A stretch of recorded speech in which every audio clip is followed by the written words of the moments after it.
Hello, and welcome back to TJ Johnson. Today I'm going to be talking about the reason why you're here, because you saw the title, and it's about why you shouldn't trust the classics and why you shouldn't want to read all of them.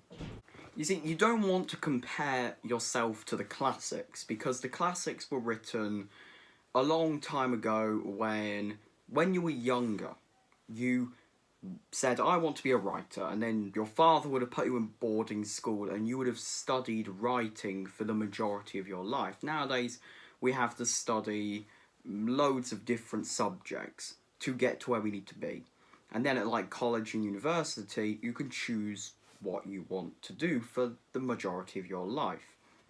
So the classics were written in this style of way people spoke, and nowadays that's different. In about 1,000 years' time, people will look at our writings and say that we were the classics, and want to aspire to be like us. And also, the classics are a very broad sense of the word, because if you walk into a bookshop, let's say Waterstones, and you go to the classics section, it's not going to have every book ever written before a certain time period. It's going to have these Penguin ones here and there. So, but these ones are filtered. These have been chosen and said, that's the best, print it. That's the best, print it. And so it's a filtered version. It's like social media. People always doubt themselves because all they're seeing are the top of the top. That's what gets pushed in an algorithm. So they're feeling self-conscious about themselves because they're only seeing pictures of these super big and muscly models, when actually the majority of pictures on the internet are just of scrawny people, everyday people. But it's what gets shown to you, and that's why you doubt yourself in your readings, because you're reading this thinking, oh, this is amazing. But don't forget that writing is like 1 in 1,000. There's 999 other books which were crap, and Penguin just said, get it out, don't want to see it, out of here. You need to start scoping your view into a wider area, because it sounds weird. As an academic myself, when I first started with this, it sounds weird. And that is to broaden your horizons. At first, when I sat down, I said, classics, just classics. But nowadays, we have to write differently. People back in the day, they wrote what they saw. And nowadays, we see different things. An example I always give is you could never get away with the character of Fagin nowadays. Now, he's my favourite character from fiction. But writing a character in the 21st century and calling him the Jew and describing him as this grotesque man is not going to fly in this modern day and age. It's just not.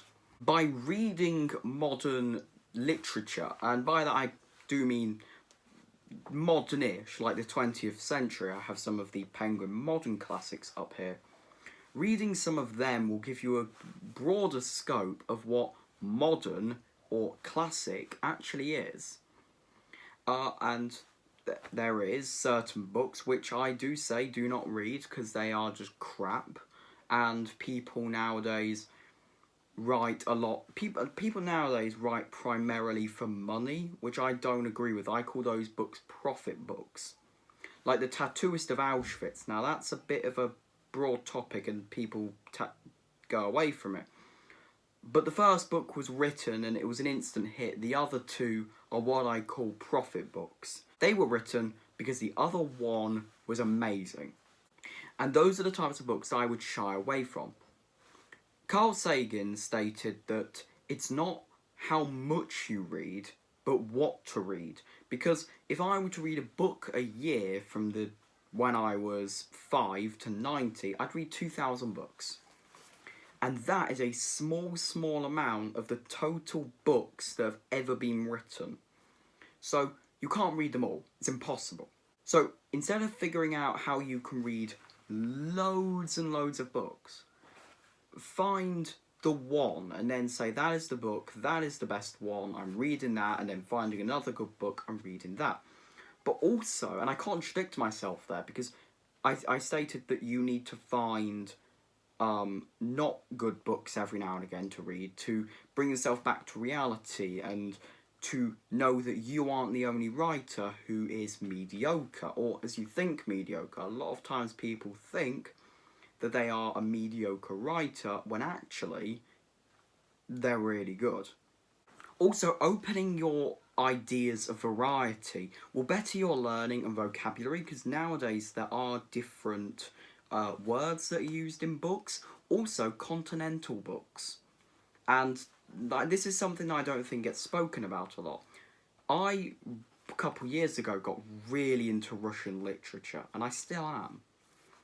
But Russian literature, it has to be read differently.